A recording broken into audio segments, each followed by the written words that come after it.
It's a wonderful group of people, and I just think that it's a great thing, and I think Hands deserves so much credit for what they've done for this city and for the people of the city.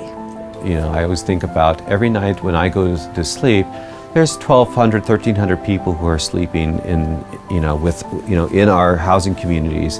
To help other families, to help seniors be able to have decent quality, affordable housing is something that I am very privileged to be a part of.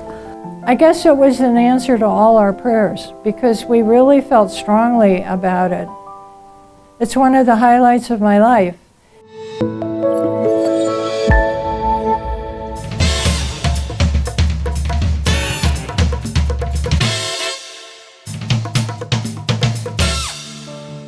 I grew up in a family that had certainly divergent views, but I think the commonality in our family was really the care for and concern for people in our community.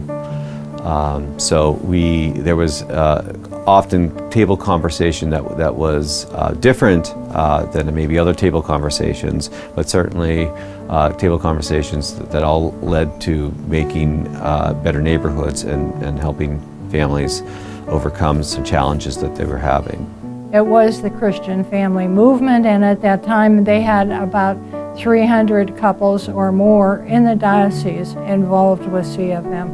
And then people started to get interested in finding one thing that they could work on to help people, and then devote some time and effort and money. And that's how I remember that it started. Over the 50 years, Hands started as a homeownership program. We realized that not everybody wanted to or was ready to purchase a home, but they still needed quality, affordable housing. So the strategy back then was to purchase homes that were dilapidated in neighborhoods, restore the homes, and then offer those homes with a subsidy or a rent supplement to help people afford to pay the rent. And that strategy was intended to help strengthen neighborhoods. And I thought, that's just what we need. A name that doesn't reference any religion. It's just out there to help people. And I started with H, I don't know why, and it had to be housing. So then it just came to me. The organization uses affordable housing in such a way that it has a positive impact on the neighborhoods for which we find ourselves in. That's where the neighborhood development part of the housing and neighborhood development name came from. Vatican II was, called us to sisters, religious women, to get out among the people more.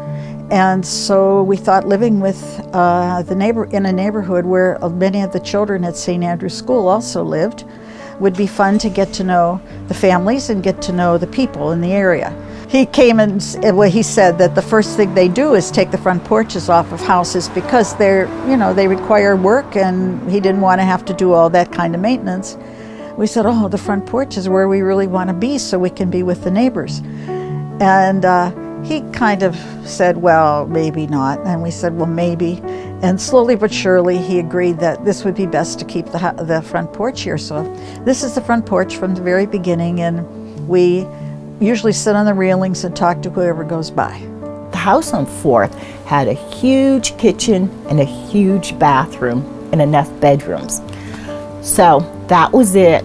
And 2 weeks after I had my daughter, March 31st, 1969, we moved into 505 West 4th Street, and I'm still there.